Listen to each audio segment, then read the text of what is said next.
चित्रकूट की धरती पर स्वयं मां जानकी राम जी से कहते, बोले स्वामी, पवित्र से पवित्र व्यक्ति को और अपने जीवन की सफलता के उच्च शिखर पर वो व्यक्ति पहुंच गया हो, 3 दोष अगर उसके जीवन में हो तो उसको गिरने से संसार में कोई रोक नहीं सकता, गिरेगा। ये बात हम नहीं कह रहे, ये बात स्वयं भगवती जानकी जी राम जी, उसको गिरना ही पड़ेगा। राम जी कहते कौन से दोष? बोले पहला दोष है असत्य समभाषण। ध्यान से सुनिए, असत्य समभाषण अर्थात झूठ बोलना महापाप।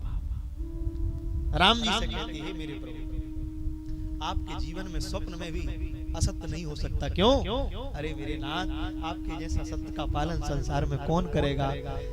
जिसके पिता ने वन के लिए भेजा, कानन वन के लिए, एक बार अपने पिता से नहीं पूछा कि राम ने कौन गलती करी जिसके लिए वन भेज रहे हो, आप चले आए। आप में ये दोष नहीं। दूसरा दोष परदारा विमर्श, अर्थात संसार के प्रत्येक पुरुष के जीवन में अपनी अधिष्ठात्री धर्म पत्नी के अतिरिक्त संसार की प्रत्येक नारी में या तो मां का दर्शन करे या बहन का दर्शन। तो राम जी से कहते हे नाथ, आपके जीवन में ये दोष नहीं आ सकता। बोले क्यों? आपने जानकी के अतिरिक्त संसार की प्रत्येक नारी में या तो कैकेयी का दर्शन किया है, या कौशल्या का दर्शन किया है, या सुमित्रा का दर्शन किया है। आपके जैसा पवित्र कौन होगा? पर तीसरा दोष आ सकता है, बिना हेतु के क्रोध करना, बिना कारण के क्रोध नहीं करना चाहिए। कई बार लोग कहते हैं ना, काम बुरा है, क्रोध बुरा है, लोभ बुरा है, मोह बुरा है, मात्सर बुरा है, विकार बुरा है। मेरी व्यासपीठ कहती है संसार में बुरा कुछ नहीं है, कुछ भी बुरा नहीं। बुरा क्या है?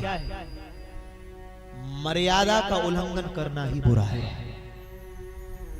किसी भी कार्य की मर्यादा अगर है तो मर्यादा में रहकर करो। ये मैं नहीं कह रहा, ये श्री बिंदु जी महाराज कह रहे हैं।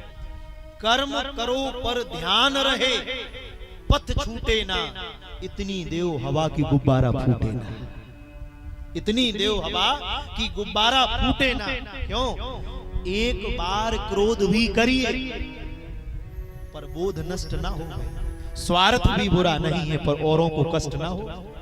परम पूज्य गोवत्स अंकित कृष्ण बटुक जी महाराज जी से जुड़ने एवं नित्य सत्संग सुनने के लिए हमारे YouTube चैनल को अभी सब्सक्राइब करें। जय श्री कृष्ण।